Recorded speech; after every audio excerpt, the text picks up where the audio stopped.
Talentos na Tempo, com Disraeli Ponte. Toda quinta, 14h, aqui na Tempo FM. Está no ar mais um Talentos na Tempo. Hoje é quinta-feira, 21 de dezembro. Estamos começando mais um Talentos com a condução dele, Disraeli Ponte, com muita informação, música de qualidade e trazendo sempre um convidado especial. Muito boa tarde, Disraeli, bem-vindo. Diga aí, meu amigo Leandro, boa tarde, amigos de Fortaleza. É um prazer enorme começar essa tarde aqui com vocês, esta quinta-feira, como sempre, a gente aqui nesse mesmo horário, de 2 às 3. E hoje tive a grande felicidade, Leandro, de conseguir trazer o nosso amigo doutor pastor João Freire Neto. Pastor Freire, como ele é conhecido, ele é pastor adjunto, pastor da igreja auxiliar da Igreja Presbiteriana Nova Jerusalém. Fica mais focado no batismo de Baturité, principalmente Aracuiaba, não é isso, pastor? Isso. Seja bem-vindo, boa tarde.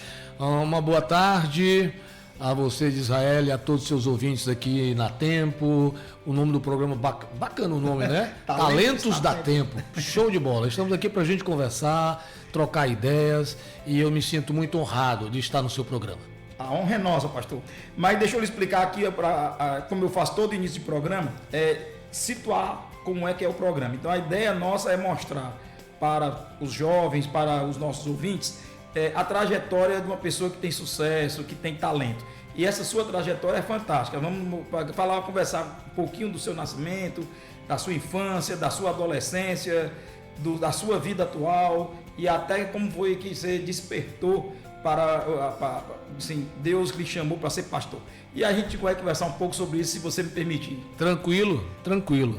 Pastor Freire, me diga uma coisa. Quando o senhor, digamos assim, nasceu em Mossoró, né? Você nasceu, mas morou pouquíssimo tempo. Como foi essa história? Nasceu em Mossoró e veio morar logo em Fortaleza, como foi isso? Pois é, essas coisas acontecem, né?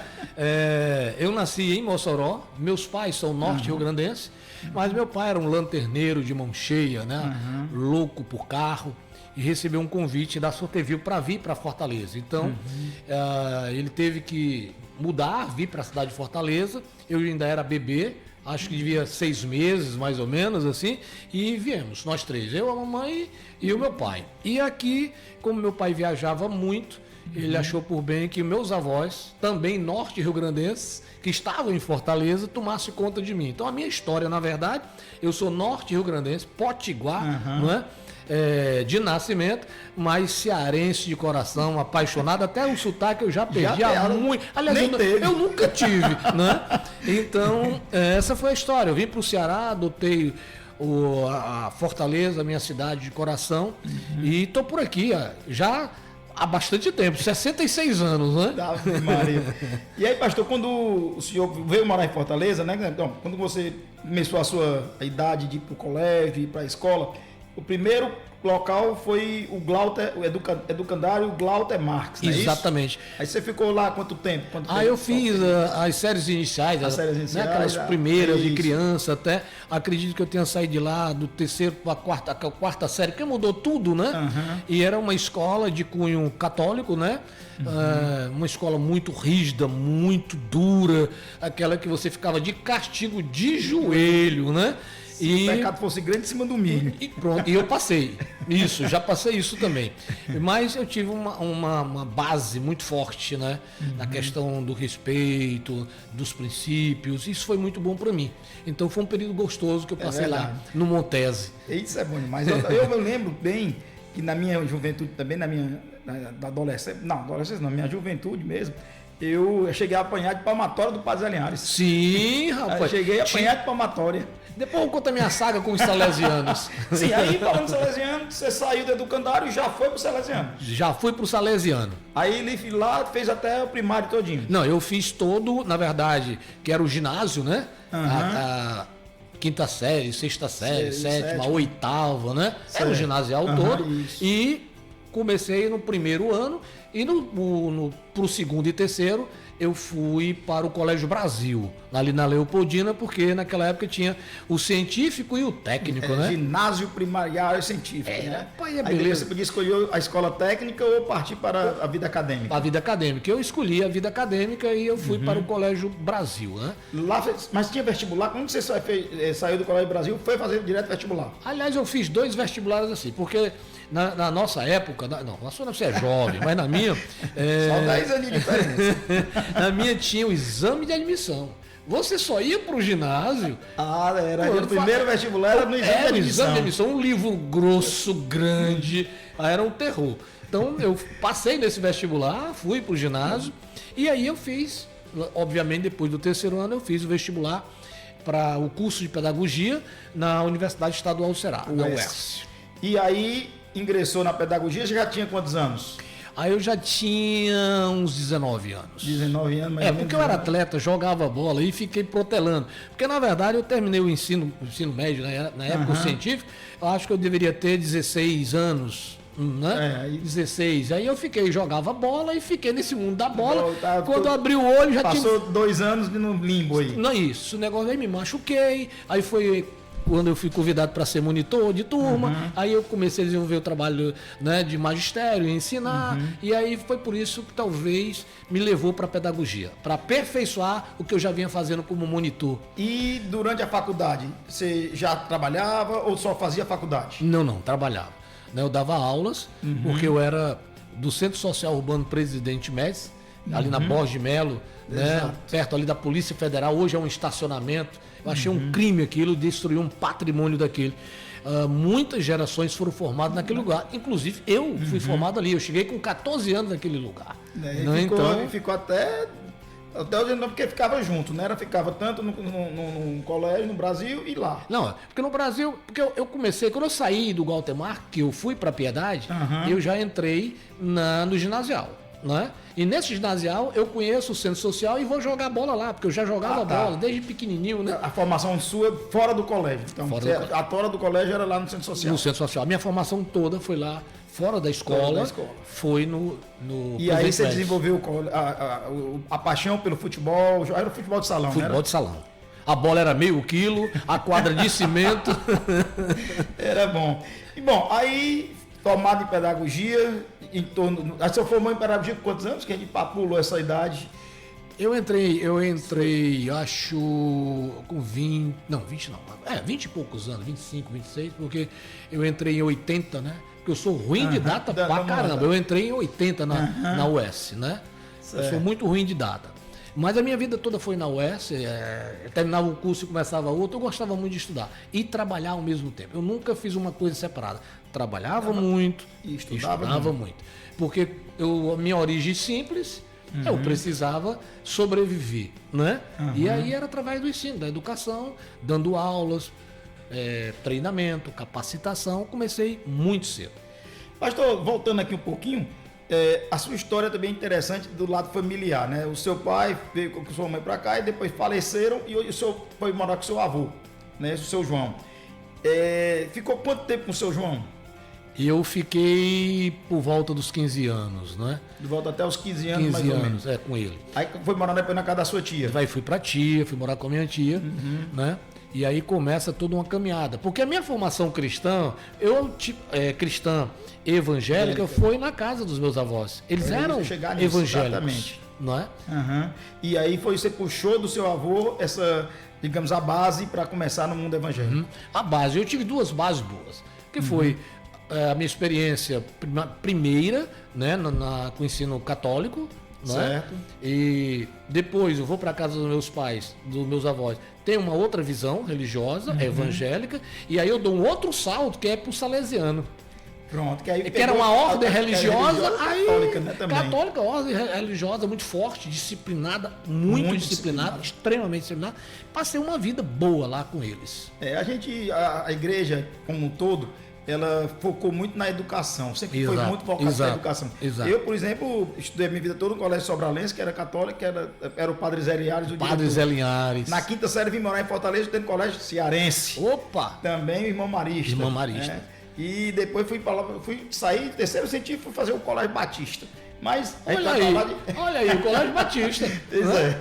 Mas aí eu cheguei a tocar nesse assunto porque é para explorar, já para pegar um pouquinho da ideia de que a sua base evangélica surgiu do seu avô. Isso. Eu toquei mais nesse assunto por isso. Isso. Mas vamos voltar aqui para a ordem do tempo.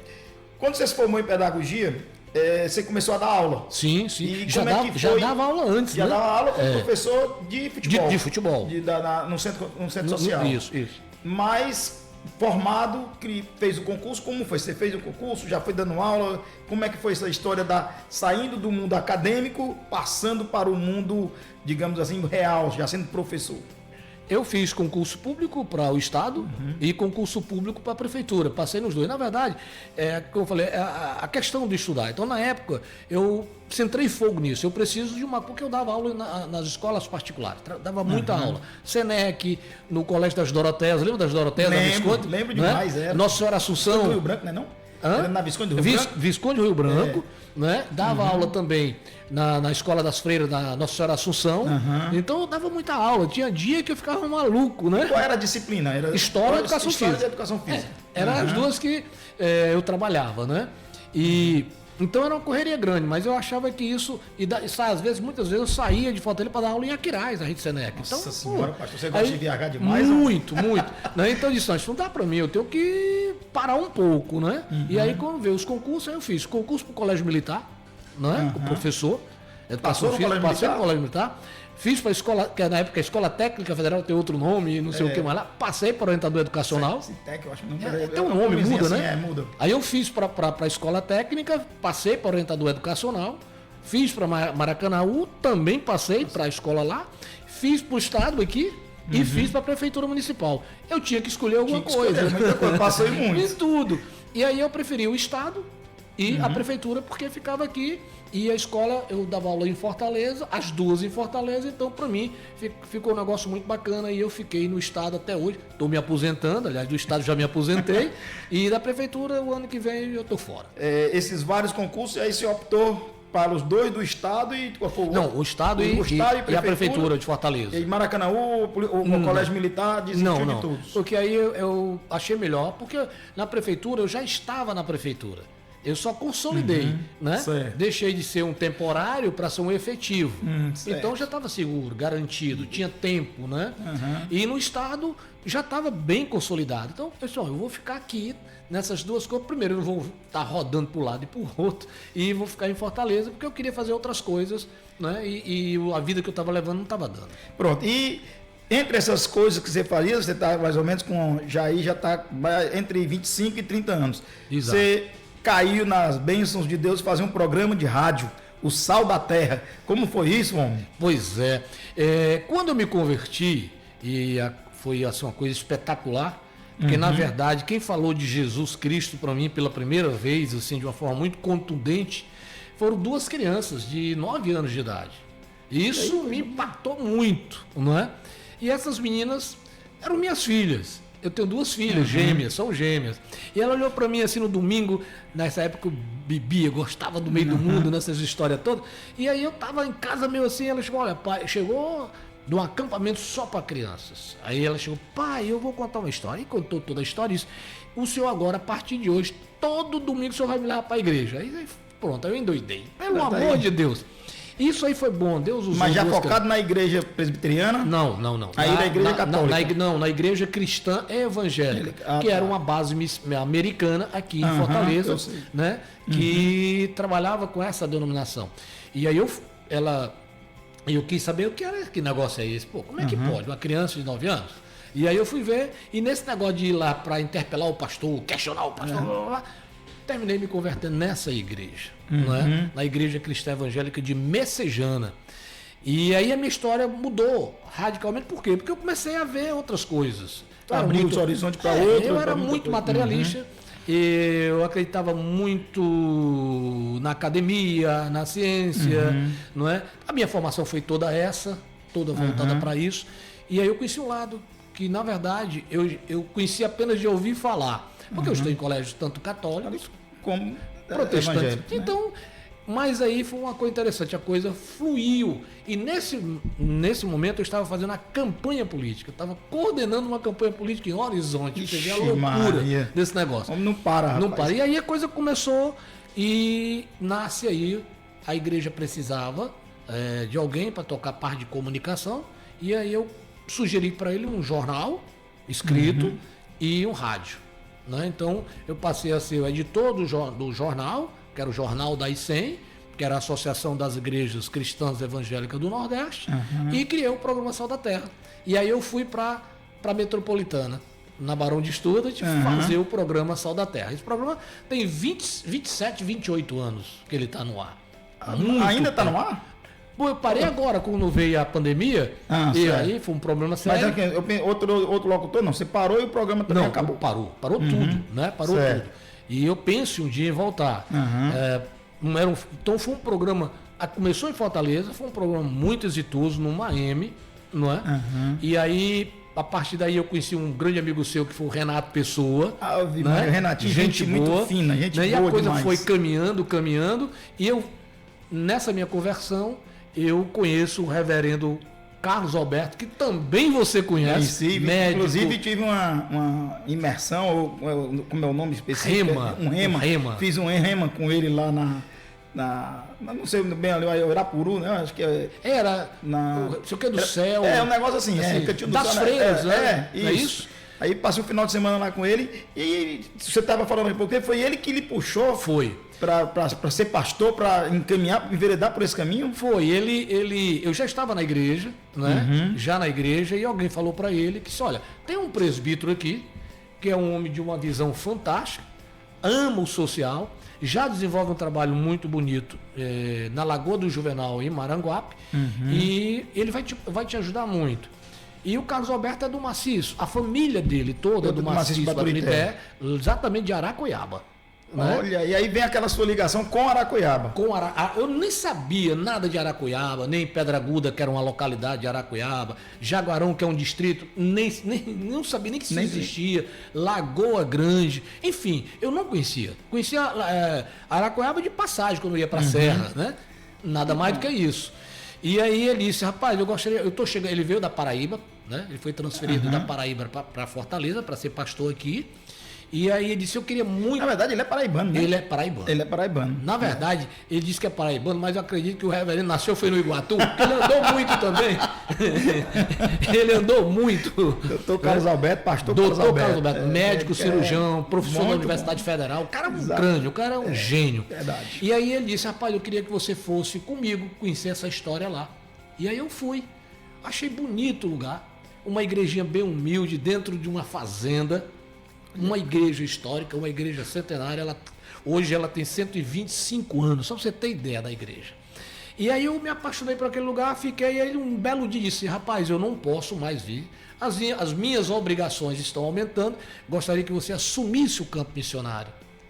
E aí assim eu fiz, em 2006 eu assumo, vou para lá, fico indo, eu era presbítero. Em 2006 já estava com 40 anos por aí. 40. Você já era presbítero e daí passou você... porque existe um meio termo, eu não sei existe. Como é que funciona isso aí, mas se der para dar uma explicadinha rápida. Rapidinho. Existe na igreja presbiteriana, existe presbíteros. A igreja é governada por presbíteros, docente e regentes. Né? Eu era regente. Né? Então, para ser docente, você tem que estudar, fazer teologia, 4 anos de seminário, se dedicar e ver se você é vocacionado. O conselho da igreja, né, é que vai te examinar, vai acompanhar a tua vida, a tua história. E aí eu fui para a presbiteriana e o primeiro lugar que me deram foi cuidar de uma portaria, tomar conta de menino. E a minha esposa ficou na recepção, as minhas filhas cuidando de crianças, que eram crianças também, e eu fiquei tomando conta, controlando isso entrada e saída de menino.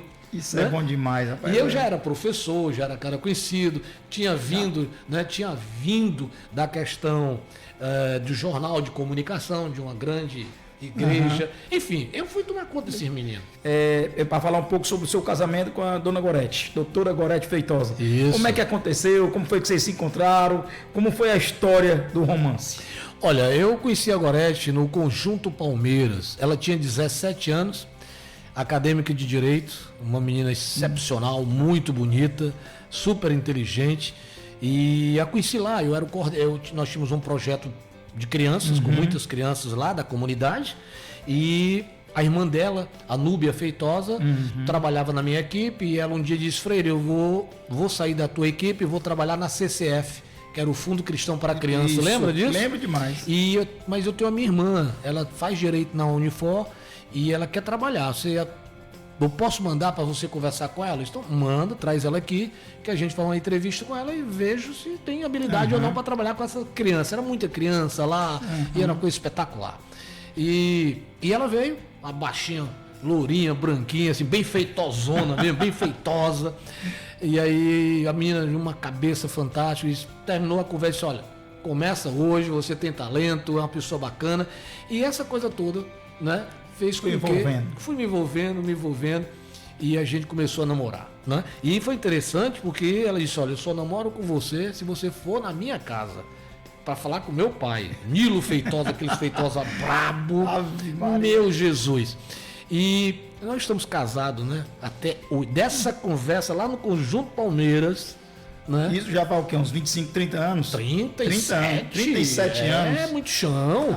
Temos Maria. 2 filhas lindíssimas, a Manu e a Dani, gêmeas, e 2 netos. O Theo, né, de 2 anos, e o Rafael, de 7. O Rafael é filho da Dani e o Theo, filho da Manu, né? Então, tá aí, a família cresceu. Éramos 4, agora já somos 6. Aí tem o genro, né? Os agregados. Agregado chega, a gente tem que abraçar. Tem que agradar. Ai, meu Deus. Vamos lá. Aí, vamos voltar aqui. Isso aí, essa parte eu tinha que fazer esse reconhecimento, porque faz parte da sua vida. Claro, impacta demais. A minha base, né? É a sua base. E a sua base tem que ser mostrada para os nossos ouvintes. Mas o pastor Carlos Alberto teve um relacionamento, foi fundamental, importância para a sua vida evangélica. Fundamental. Como você conheceu o pastor Carlos Alberto e como ele lhe convenceu para entrar no mundo migrar, em vez de ser só crente, para frequentar a igreja, mas passar para o outro lado? Olha, eu conheci o reverendo Carlos Alberto exatamente na igreja presbiteriana Nova Jerusalém. Ele vem da Paraíba. Eu já estava na Nova Jerusalém, já era presbítero nessa época, e aí a gente tem uma grande conversa e eu começo a desenvolver um trabalho social importantíssimo no sertão, através da igreja presbiteriana, não é? E aí porque a igreja presbiteriana, ela tem um mote muito forte, ela leva a palavra, tá? Mas ela também cuida do corpo. Nós cuidamos do espírito e do corpo, não é? Então a gente leva a palavra, o pão físico, mas também leva o pão espiritual, mas também o pão físico. E aí foi uma paixão. E ele, um belo dia, a gente vindo, né, do sertão à noite, ele olhou para mim e disse: olha, Deus falou no meu coração de que você é um homem vocacionado e já mostrou ao longo da sua história. E eu queria pedir a sua ordenação junto ao conselho da igreja. Mas só tem um problema. Você vai ter que falar com a sua esposa. Porque se a esposa der ok, ótimo. Se ela não der ok, nada feito. Porque nós presbiterianos, as mulheres mandam mesmo, né? As mulheres, aí não tem jeito. Aí não tem jeito. E eu fiquei preocupado, porque agora sempre dizia para mim: eu não casei com um pastor, eu casei com um professor. E aí, alguns chamados, né? Eu tinha recusado, porque a esposa disse que não. Olha, eu conheci você professor e não como pastor. Então, e ela, a base cristã dela toda era católica. A família é toda católica. É católica, é toda, né? Aí você vê o padre Neri Feitosa, tio dela, né? O Monsenhor Feitosa, o doutor Aécio foi mariano. Né? Enfim, a família toda é da hierarquia da igreja. Então foi uma loucura isso. Mas ela acabou se convencendo. Aí não teve jeito. Um dia Deus pega nós dois de proa e se converte os dois para valer. E quando eu sou chamado, quando o Carlos Todo arrepiado. quando o Carlos Alberto faz isso, eu fiquei preocupado. Mas eu não disse nada para ele. Eu falei: quando eu chegar em casa, contar a história para Gorete de que o reverendo Carlos Alberto quer que eu seja um pastor presbiteriano, o Gorete não vai aceitar. Vem a velha história.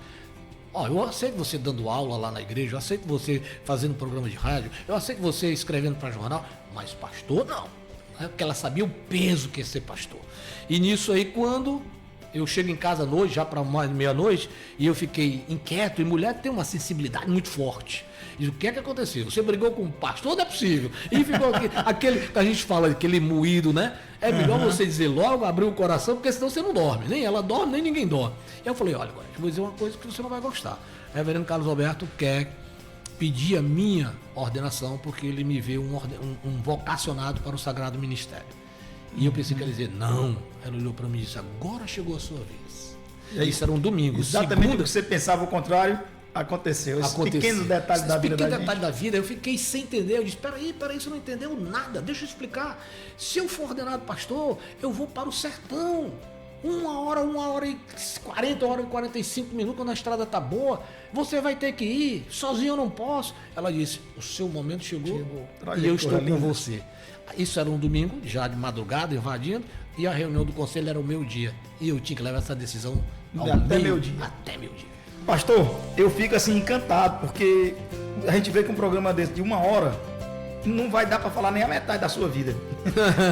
Eu acho que a gente não chegou ainda no momento atual. Mas eu não posso deixar de passar para a população, para os nossos ouvintes, uma experiência fantástica que foi a sua chegada no maciço de Baturité. Eu acho que foi o primeiro, foi na Pedra Aguda, da localidade. Foi a primeira vez que você já como era pastor? Não, presbítero. Cheguei em 2006 como presbítero.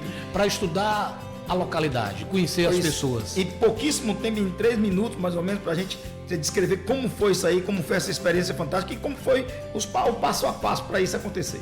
Olha, eu vou tentar ser sucinto, né? Pedir a radialista, a professor e pastor, para que fale pouco é um crime. Quase impossível. Mas... Olha, mas cheguei lá em 2006 para conhecer a comunidade. O reverendo Carlos Alberto disse assim, olha, se você conseguir ser pastor aqui, você vai ser pastor em qualquer parte do mundo. Né? E eu guardei isso no meu coração e digo hoje, ele tinha toda a razão, ele tem toda a razão. Porque eu cheguei lá e vi uma comunidade, a igreja secular, uma igreja linda, belíssima, de histórias fantásticas no sertão daquele, no meio do mato, né? E vi a igreja já precisando de ser reformada. Tinha uma meia dúzia de senhorinha em oração, dizia assim, pastor, a gente orava todo dia pedindo a Deus que mandasse um anjo. Eu não sou anjo, mas cheguei, né? Então isso cativou muito o pessoal. E nós começamos a estudar o ambiente social, a cultura, correndo. E eu comecei a fazer os cultos, só ia as senhorinhas e não ia ninguém mais. E eu via que a boa parte das casas não tinha banheiro, a própria igreja não tinha banheiro. E eu comecei a observar que a crise de água era muito forte lá. Na época da seca era um Deus nos acuda. E eu comecei a ver aquelas casinhas pequenas, com aqueles fogão, aquelas fuligens. Eu disse, Deus, eu não vim aqui só para trazer o pão espiritual. O Senhor vai ter que me abençoar aqui nesse negócio para trazer o pão físico para esse povo. E quem desembarcou, eu fui chamando pessoas para ir comigo, ver a região. E uma dessas pessoas que foram lá, eu sempre digo que ele foi o primeiro missionário. Foi o Ferrus Feitosa. Gente muito boa. Ele chegou, olhou para mim e disse, pastorzão, o que é isso? É o que você está vendo, velho. Bonitão. Não, bonitão, é isso que você está vendo. E aí nós começamos a fazer um trabalho grande. E eu disse, onde é que andam os homens desse lugar? Disse, pastor, se você quiser ver os homens desse lugar, você vai ter que chegar 2 horas da tarde aqui, estão tudo no campo jogando bola. Então eu vou lá. Aí eu cheguei lá todo paramentado, professor de educação física, bola debaixo do braço, um apito, né? E cheguei lá, parei e disse, rapaz, no meio do campo, assim, do nada, com a bola, e todo mundo tomou um sujo. Mas esse pastor fica logo olhando para os olhos. Você é um louco, o cara chega desse jeito. Falei, gente, vocês são doidos. Como é que vocês deixam a mulher de vocês comigo naquele final de mundo? Sozinho, à noite, não tem uma luz, vocês são corajosos demais. Aí sabe, começaram a olhar um pro outro, porque a igreja fica a 700 metros da comunidade, no escuro total. E aí, nós abrimos um grande diálogo, fizemos grandes competições, e esses homens começaram a chegar na igreja. Começaram até a cantar trabalho no coral. Bem pequenininho. E aí eu comecei a discutir, disse, Ferruço, eu vou fazer um projeto junto à associação, vamos mudar a sorte desse povo. E aí nós levamos curso de capacitação para os jovens, tipo o primeiro passo, né? Nós levamos o segundo tempo, com toda assistência, com lanche, com roupa, bola, escola, caderno, tudo que você pudesse imaginar. Nós começamos a desenvolver esse projeto acelerado. Nós começamos a construir casinhas humildes que eles não tinham condições, era aquela casinha de taipa caindo. Passamos a construir, passamos a reformar. Isso a melhorar o ânimo das pessoas. Melhorar. Muito. As casas passaram a ter banheiro, inclusive a minha igreja que não tinha banheiro. Né? E aí a comunidade foi formatando as coisas. Comecei a investir nos jovens para ir para a escola, né, fazer faculdade. Nós investimos em dinheiro. O Ferrus me ajudou muito a pagar, né, a mensalidade das pessoas, a alfabetização de adultos, né? E eu estou tentando puxar para ser sucinto, mas nós não... Mas isso aí você está falando apenas da primeira comunidade. Pedra Aguda, da primeira comunidade. Que teve a outra. Que foi o Jaguarão. Que foi um negócio fantástico ali também, aquela quadra. Você viu o vídeo, o trabalho, mudou tudo. Eu vou até lhe pedir permissão para colocar o vídeo nesse programa, quando terminar o programa no YouTube, esse vídeo ser exposto. Perfeito. E aí o que acontece? Eu comecei a desenvolver um trabalho com crianças no Jaguarão, numa casinha bem pequenininha.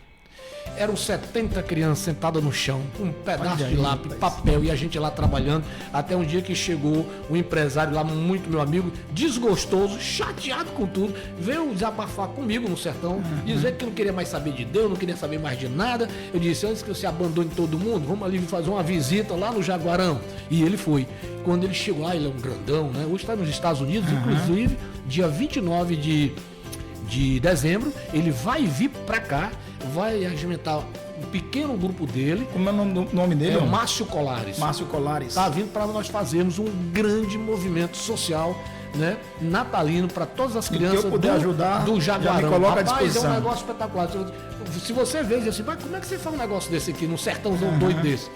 E aí, dessas crianças, uma pessoa que disse que ia abandonar tudo, ele olhou e disse, pastor, essas crianças aqui, o que é que essas crianças comem? De quando dá um refrescozinho com bolacha, a gente compra um pão. Rapaz, mas não pode, não ter uma cadeira, não ter uma mesa. Tem não, macho, o que é que eu posso fazer? Eu sempre tive uma linguagem muito fácil com as pessoas, né? E ele disse, rapaz, vamos dar uma volta nesse Jaguarão. É um distrito, e ele andou comigo no carro dele, uma Maroc bonito, todo mundo olhando, né? O carro do pastor era um Celta velho caindo nos pedaços. E aí, todo mundo olhando, achando bonito aquilo ali. E de lá, daqueles assim, não veio mais, não quero mais saber de Deus. Hoje tem uma linda igreja projetada por engenheiros, por arquitetos. Você conheceu a igreja? Eu vi no vídeo. Lindo. De um grupo de crianças, hoje tem uma igreja. Hoje nós temos a Benji, que é uma associação para as crianças que atende a 100 e poucas crianças, com tudo que você possa imaginar. De lá eu saí para Lagoa Grande, que fica a 30 quilômetros do Jaguarão. Lá tem uma igreja, você também viu a igreja, construiu uma igreja dentro de uma fazenda, né? E os mesmos programas sociais, a mesma liturgia que é na Pedra Aguda, que é a base missionária, é levada para o Jaguarão e é levada para Lagoa Grande. E aí é um trabalho desde do cuidado espiritual das pessoas, não é? Ao cuidado físico. Nessa pandemia nós fizemos um investimento pesado. Nenhuma família passou necessidade, nenhuma família deixou de ter medicação ou acompanhamento, cirurgias, internamento, acompanhamento. Lá a gente faz um trabalho integral, como eu lhe disse, são 18 anos. De 2006 para cá, são 18 anos trabalhando todas as quartas, todos os finais de semana, sem cessar. Sai daqui às 13 horas e volta às vezes 11h30 da noite, meia-noite, dependendo da demanda. Então é um trabalho, estou correndo, mas porque você vai ter um vídeo aí que você disse que vai passar, mas é um trabalho hoje relevante. Nós temos a juventude que faz faculdade, tem a juventude que está nós não temos problema com evasão. As escolas nunca chegaram reclamando, olha pastor, fulano de tal, fulano isso, fulano de tal. Nunca. Os meninos são caprichosos. Hoje eu tenho um homem no coral, tenho criança pequenas no coral, pô, mais linda. Eu vou lhe fazer uma proposta depois pra gente conversar um pouco sobre educação. Então, isso, nós estamos fazendo um investimento grande e já estou preparando um local, um jovem local, que nós vamos mandar para o seminário. Queremos fazer um pastor local para tomar conta do rebanho local. Nada melhor do que um local para falar de Jesus. Gente, nós infelizmente chegamos ao fim. Terminou? Terminou, são 2h05. Ai, meu Deus do céu. Infelizmente, eu fico aqui sem saber o que fazer, porque eu acho que o programa deveria ter 2 horas. Mas chegamos ao fim. Mas como todo programa, pastor, eu acho que a gente deve sempre encerrar com isso, e essa sua história de vida é tão fantástica, que além da sua história que você passou para para que as pessoas possam seguir, Claro. e seguir uma pessoa E do não bem como o desistir. senhor, Eu era uma pessoa e nunca simples. desistir. Eu Uma queria mãe que você- doméstica e um pai mecânico, e isso nunca foi obstáculo. Muito pelo contrário. Nunca. E deve ser assim que isso deve ser feito. Tá aí. O senhor é um exemplo da vida disso. Né? O seu testemunho aqui foi isso. Né? Que você pode chegar aonde você quiser. Basta ter caráter, força de vontade. E o que eu gosto de pedir sempre, eu sempre faço isso no final do programa, é que você mande uma mensagem.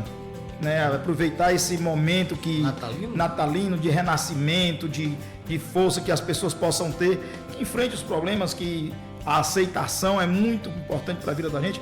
E eu queria que você passasse rapidamente uma mensagem para os nossos ouvintes aí, o que é que eles podem fazer na sua vida. Queridos ouvintes aí do Talentos, não é? Tempo, olha que coisa legal. Olha, eu queria falar para vocês o seguinte: tá todo mundo vermelho, com gorro na cabeça. E eu sempre chamo a atenção de que nas nossas ceias, nos nossos relacionamentos, não esqueça do aniversariante. O aniversariante é Jesus Cristo. O Natal é o nascimento de Jesus Cristo. Nós estamos nos confraternizando, nós estamos dando presente, não é? E o aniversariante está ficando de fora. Então eu queria encarecidamente que vocês, nas suas confraternizações, nas suas festas, lembrassem de Jesus. Ele é o nosso grande presente. Ele nasceu para que nós tivéssemos vida, e vida é abundante. Ele nasceu para que nós abandonássemos cada vez mais esse consumismo e vivêssemos uma vida mais simples, mais humana, mais solidária, mais graciosa. Nós estamos vivendo um mundo muito violento e que nem as datas especiais são mais respeitadas, porque retiraram Jesus da sala. E às vezes eu pergunto: onde está Jesus? Para as pessoas. E eles olham para mim e dizem: reverendo, Jesus está no meu coração. E eu faço uma outra pergunta: em que parte do seu coração Jesus está? Está na sala de estar? Na sala onde vocês recebem os melhores amigos? Onde as coisas são servidas? Ou Jesus está lá na despensa, onde tudo aquilo que é secundário vocês colocam lá? Que nesse Natal Jesus não seja secundário.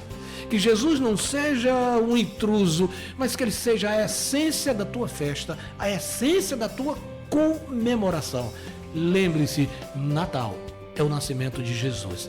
Que Deus abençoe todos os ouvintes da Talentos. Da Talento, dá tempo, tá? Que Deus abençoe vocês. Que a graça e a paz de Jesus esteja com vocês. Eu quero agradecer imensamente o privilégio de estar aqui com você. Ave Maria, eu que agradeço. Quero agradecer a todos vocês. Aqui umas 10 vezes. Né? Eu sou um privilegiado. Ontem, quase 11h30, meia-noite, Ferruço liga para mim e diz: macho, eu dizer, bonitão, eu tenho uma confraternização para ir. Vai lá, que você vai gostar do programa, você vai gostar do Israel, e leva uma palavra. E eu estou fazendo isso. Obrigado por essa oportunidade. E lembre-se, Natal é Jesus. Bom, depois dessas palavras, eu fico sem palavras. Mas eu queria dizer muitíssimo obrigado. Muitíssimo obrigado de coração. Acho que eu e Leandro nos encanta. Toda vez que tem um programa, eu sempre digo, a gente sai daqui com a carga de conhecimento é tão grande que vocês trazem pra gente tanta coisa que eu não sei nem. Eu passo a semana todinha me alimentando disso. É impressionante. Então, muitíssimo obrigado. Foi fantástico. Eu acho que se tivéssemos 2 horas ia ser pouco também. Mas tudo na vida a gente tem que ter os limites. Queria agradecer a doutora Carmen, o Leandro. Carmen. Olha aí, doutora Carmen, olha aí, Natal, coração mais generoso, mais 1 hora aí pro Israel. O Alex, nosso coordenador, que é filho da doutora Carmen. Isso. Então, muitíssimo obrigado, pessoal. Feliz Natal, muito amor, muita saúde, muita paz. E o que o pastor acabou de dizer, guardem, o dono da festa é Jesus. É Jesus. O homenageado da festa é Jesus. Lembremos-nos sempre disso. Muito obrigado e até quinta-feira que vem, se Deus quiser e Ele há de querer. Amém. Prazer enorme estar com você, Israel, e um prazer também recebê-lo, pastor Freire. Fiquei muito feliz aí com as suas palavras, viu? Obrigado. Seja sempre bem-vindo aqui ao nosso Talentos da Tempo. Recebemos aqui o pastor Freire, pastor auxiliar da Igreja Presbiteriana Nova Jerusalém, designado ao Campo Missionário do Maciço de Baturité, na cidade de Aracoiaba. Muito obrigado a você pela audiência também aqui no Talentos da Tempo. Como o Israel falou, quinta-feira que vem estaremos de volta com mais uma edição aqui a partir das 2 da tarde. Um grande abraço.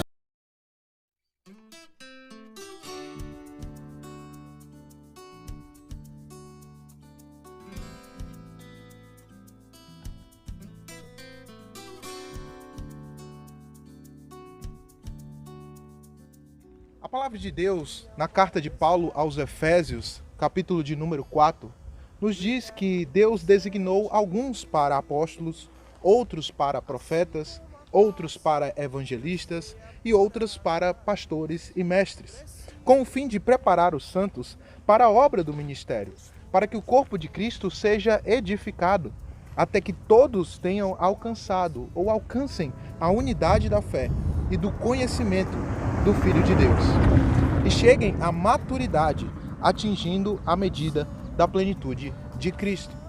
Sem dúvida, uma dessas pessoas que é bastante importante para a Igreja do Senhor é a figura do pastor. E é por isso que nesse vídeo nós queremos honrar a vida do nosso pastor, o pastor Freire, por ocasião do seu aniversário.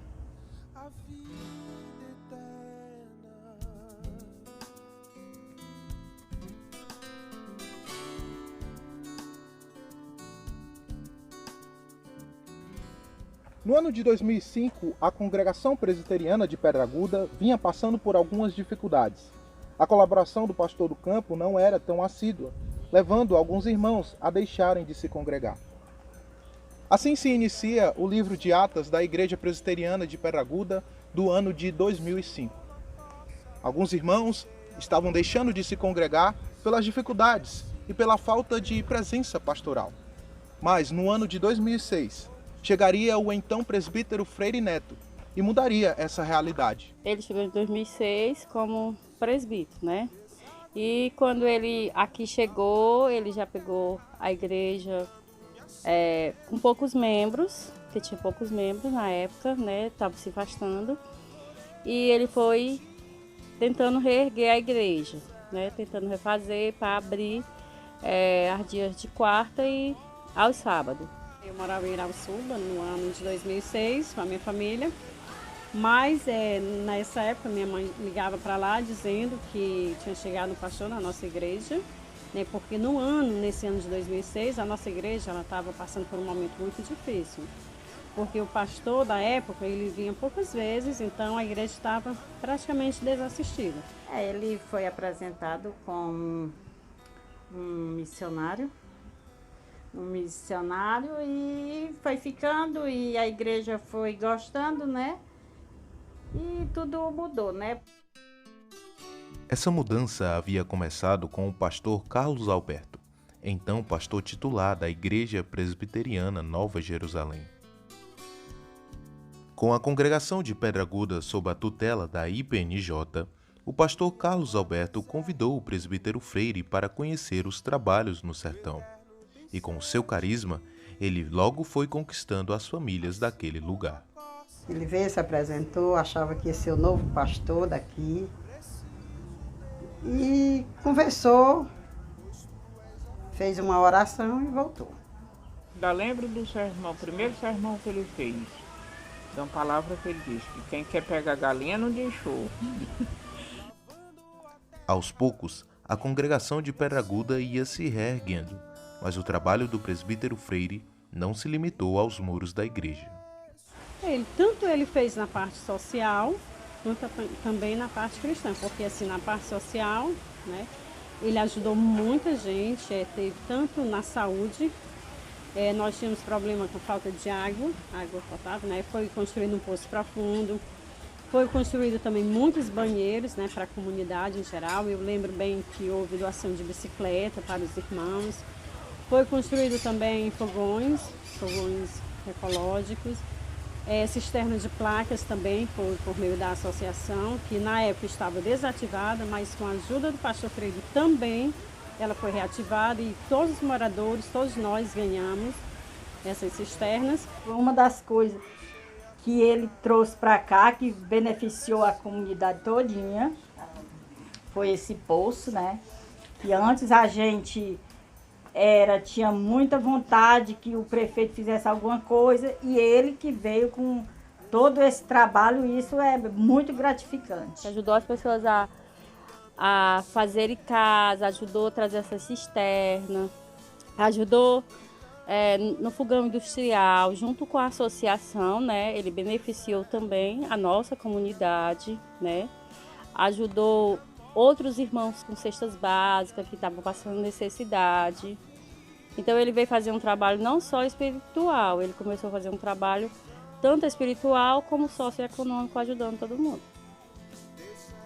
O trabalho do presbítero Freire foi crescendo e passou a ser conhecido por pessoas de outros distritos de Aracoiaba, não somente o de Pedra Aguda. Eu conheci o trabalho do pastor Freire muito antes, de construir a igreja aqui em Jaguarão. Ele tinha os torneios em Pedra Aguda, torneio do Dia dos Pais, todos os anos tinha torneio do Dia dos Pais. Eu me lembro que em 2007 eu fui o primeiro torneio do Dia dos Pais e assim eu fui 4 anos seguidos. O pastor Freire organizava esse torneio. Aí através disso eu fui conhecendo o pastor Freire, o trabalho dele, Aí quando eu tinha uma oportunidade eu ia na Pedra Aguda, assistir o culto. Aí através disso veio passando, eu vim tomando conhecimento, do trabalho. Ele falou com o Gabriel conseguiu 80 crianças para ele vir fazer a festa das crianças no Natal, E o Gabriel saiu nas comunidades, convidando as crianças lá nas Carnaúba, ali na Várzea da Onça, as queimadas, as crianças daqui. Na época, inclusive, meus filhos eram tudo bem pequenininho mesmo, criancinha. E aí ele fez a festa, aquela festa linda, maravilhosa. Sem dúvida, os pequenos foram bastante beneficiados pelo ministério do pastor Freire, mas também podemos dizer que eles o beneficiaram bastante. E o engraçado é que a gente via também no rosto do pastor Freire a alegria dele também de estar fazendo as crianças felizes. Ele ficava tão alegre quanto as crianças ali, achando graça, sorrindo. A obra social e a obra missionária do pastor Freire no sertão do Ceará ia se expandindo cada vez mais. Até que ele passou a assumir um programa de rádio chamado Sal da Terra. Um programa que abençoou várias famílias da região do maciço de Baturité. Porque através do Sal da Terra, a igreja presbiteriana cresceu imensamente no maciço, através do pastor Freire, do programa, Da rádio, que era o Sal da Terra, que foi muito bom. Eu creio que ali ele evangelizou muitas pessoas que acompanhavam esse trabalho dele na rádio. Com toda a relevância do trabalho ministerial do pastor Freire, era de se esperar que a obra missionária se expandisse para outras localidades do sertão de Aracoiaba. Da comunidade de Pedra Aguda, o pastor Freire veio até Lagoa Grande e aqui encontrou um grande número de irmãos que queria que tivesse uma obra nesta localidade. Ele iniciou um trabalho com crianças, com todos os irmãos que se faziam presente. E mais tarde, esse trabalho veio a se tornar uma linda congregação. Ele soube lá que tinha uma cimentinha aqui, que fazia parte de lá, e ele veio dar assistência, a esse povo que estava aqui. A sementinha foi crescendo e, com muito esforço e oração, veio a se tornar a Igreja Presbiteriana de Lagoa Grande. Eles vieram, aí foram mais o Gabriel para um para piso, um para porta, um para tudo, um para tudinho, aí começou e está aí hoje. Assim, em dezembro de 2014, mais uma igreja nascia, e com isso, o pastor Freire continuava cumprindo com excelência a missão de ir pelo mundo e pregar o Evangelho do Senhor. Mas o trabalho do pastor Freire não parou na comunidade de Pedra Aguda, tampouco na comunidade de Lagoa Grande. Ele chegou aqui, a Jaguarão, percebeu a necessidade do povo e, cheio de amor no coração, veio trazer o Evangelho de Jesus Cristo em todos os sentidos. Eu estava como diretora na Escola Raimundo Alves, e aí o pastor Freire chegou, se apresentou. No primeiro momento ele não se apresentou como pastor, Ele estava ali na condição de alguém que trabalhava no governo do estado e que ele estava sendo essa ponte para trazer o projeto Segundo Tempo para as nossas crianças. E aí o projeto de fato foi instalado, aconteceu, tinha toda uma assistência, desde o coordenador a professores, alimentação, material para as crianças, fardamento, de tudo, E assim, foi de fato a grande diferença. Teve também o projeto Segundo Tempo, que o pastor conseguiu para cá, foi uma bênção. Teve muitos jovens beneficiados nessa época, e foi bom, viu? E aí ele começou a sonhar mais e viu que não dava para o projeto acontecer da forma que ele queria, só no espaço da escola. Aí foi quando, através do Ferrúcio e ele, né, eles trouxeram uma quadra de esporte, que está aqui, né, na localidade, e é um local de lazer para nossas crianças que até então não tinham. A quadra poliesportiva de Jaguarão, que ele planejou tudo certinho e concluiu a obra aqui, através do pastor Freire, juntamente com o governador da época e o prefeito da cidade. Não demorou para a obra no Jaguarão se expandir da escola para as casas. Um trabalho com crianças foi iniciado e, assim, o ministério do pastor Freire crescia cada vez mais. Era 50 crianças. Aí, todos os sábados, a gente fazia esse momento, de 2 horas às 4 horas da tarde. O projeto foi se expandindo e logo os sonhos foram ficando mais altos. A gente foi observando. Quando as mães vinham deixar as crianças, ficavam as mães também fora no alpendre, né? Aí a gente teve a ideia de começar a trabalhar com as mães também. A gente fazia oração com elas. Aí foi daí que o pastor sentiu o desejo no coração de construir uma igreja. Aí foi a visita que ele trouxe, né? Do Márcio. Aí tudo se encaixou para que tivesse essa igreja hoje. Por muito tempo, essa igreja foi apenas um sonho no coração do pastor Freire, no coração do irmão Márcio, no coração de muitos outros irmãos que estavam trabalhando aqui na comunidade do Jaguarão com as crianças. Mas com fé e com a palavra de Deus sendo pregada, essa igreja foi construída. A construção, eu acho que foi mais ou menos um ano. Ele já estava pronto. Foi uma coisa ligeira, rápida mesmo. Todo mundo ajudando, todo mundo se ajudando. Enquanto a construção acontecia a todo vapor, o trabalho do pastor Freire não parava e, com seu carisma, ele ia conquistando toda a comunidade. E quando ele passava nas estradas, ele não andava com o vidro fechado, ele baixava o vidro do carro e ficava acenando, falando com as pessoas, falando com criança, com idosos. Quem ele encontrasse no caminho, ele falava, ele se comunicava. Então as pessoas já sabiam que naquela dublou e o pastor Freire. Sempre ele passava. Quando ele passava, falava com a gente. Aí eu já era da igreja lá. Aí eu imaginei. Eu digo, quando essa igreja se abrir ali, eu vou para ali. E a igreja se abriu. Em maio de 2017, foi inaugurada a mais nova igreja presbiteriana no Sertão, e com ela veio a oportunidade de expansão do trabalho com as crianças, o que aconteceu com a chegada da ABENGE, Associação Educacional e Beneficente Nova Jerusalém. Nós temos hoje 57 famílias abençoadas pelo projeto, temos 66 crianças atendidas, 3 vezes na semana, e é uma benção. O projeto agora ele está se multiplicando cada vez mais, né? Com o trabalho, através do pastor que chegou até aqui.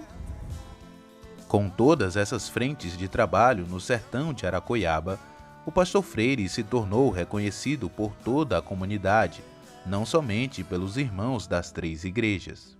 Ele foi um ponto de referência, não só para Pedra Aguda, mas para todo o maciço, né? Porque ele ajudou as comunidades vizinhas. Excelentíssimo senhor presidente da Câmara Municipal de Aracoiaba, senhores vereadores, colegas, pastores e líderes. Certamente o reconhecimento e agradecimento público por seu trabalho agrada a um pastor, mas não mais que o reconhecimento e agradecimento de suas próprias ovelhas.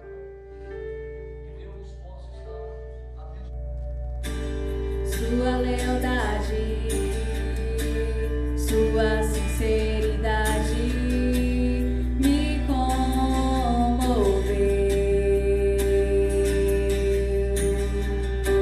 Seu jeito de falar, seu jeito de... A vinda dele para a comunidade foi bom, foi abençoador, né? Porque ele trouxe projeto, ele trouxe um bocado de coisa, não só espiritualmente, mas da maneira que ele pode ajudar, ele ajuda a comunidade. Ele é um homem de Deus, né, que veio aqui para esse lugar para ajudar nós e que só tenho a agradecer pela vinda dele, que ele foi uma pessoa enviada por Deus mesmo para chegar aqui nesse lugar e ajudar as famílias, ajudar cada um de nós. Só tenho a agradecer, né? Uma frase que eu tenho é gratidão, né? Gratidão pelo pastor Freire, gratidão primeiramente a Deus, né? Que tem trazido ele para cá, uma bênção aqui no sertão. E todo o trabalho que ele fez aqui, tudo deu certo, foi bem executado com pessoas do bem, pessoas de Deus. Fazendo o que ele vem fazendo, precisa ter coragem. Não é todo mundo não. Sair da Fortaleza e vir para cá, arriscar a vida. O mundo está cheio de coisa ruim, né? Cheio de coisa ruim. E Deus que guarde ele. Sempre na paz, ele está acompanhado dele. E hoje a gente só tem a agradecer, louvar a Deus, honrar o pastor Freire, né? Na pessoa de pastor, de homem de Deus, de bom pai de família, amigo, simples, carismático, uma pessoa de fé, uma pessoa que não desanima em meio às lutas, que sempre tem uma palavra de ânimo, de alegria, de conforto. Parabéns, viu, pastor Freire, pelo seu aniversário e pelo trabalho que o senhor fez e está fazendo até hoje, né? Aqui no sertão de Aracoiaba, que tem feito muita diferença, viu? Parabéns, que Deus lhe abençoe, abençoe seu ministério, sua família, e que o Senhor continue, que Deus continue abençoando o Senhor, que o Senhor continue sendo esse homem, esse varão, né? Nas mãos do Senhor, viu? Dos pastores é o melhor. E os outros só vinham, bem, não tinha igreja, não tinha nada, fazia os cultos ali em casa. Era o pastor Juarez, eles vinham o pastor Domingo, mas vinham por asa, de ano em ano, de 2 anos, não tinha, assim, a gente só aí, às vezes iam culto na Pedraguda, era muito difícil, era longe, para ir de perto. Aí depois ia na igreja e melhorou 100%. Toda a vida louvava a Deus por causa dele não ter preguiça de vir de viagem todos os sábados da lá para cá, né? Porque é uma viagem muito longe, né? E todos os sábados ele não tinha preguiça de vir fazer os cultos dele, né? Só temos que agradecer, né, a Deus primeiramente, e segundo por ter colocado ele aqui na comunidade, não só aqui como Lagoa Grande, Jaguarão e outras comunidades vizinhas que ele vem ajudando sempre. Ai, o pastor é uma ótima pessoa, um excelente pastor. Pastor Freire, ele é uma ótima pessoa, um homem de Deus. Tem toda a minha admiração. Acho ele assim, pessoa muito boa, maravilhosa. Simples, gosta de ajudar as pessoas. Só tenho a agradecer, né, a Deus pela vida dele, pela vida da família dele, pelo tempo que ele dispõe a sair de lá e vir esses 17 anos falando da palavra de Deus, nos ensinando, né, nos corrigindo e sempre procurando melhorar cada vez mais, sempre trazendo mais pessoas para ajudar ele, né? E sempre trazendo a palavra de Deus. A oração das 3 igrejas presbiterianas do sertão é que Deus continue abençoando o seu filho, o seu servo, pastor Freire, que tanto tem abençoado as vidas dos irmãos dessa comunidade. É por isso que todos nós queremos dizer juntos: parabéns, pastor Freire.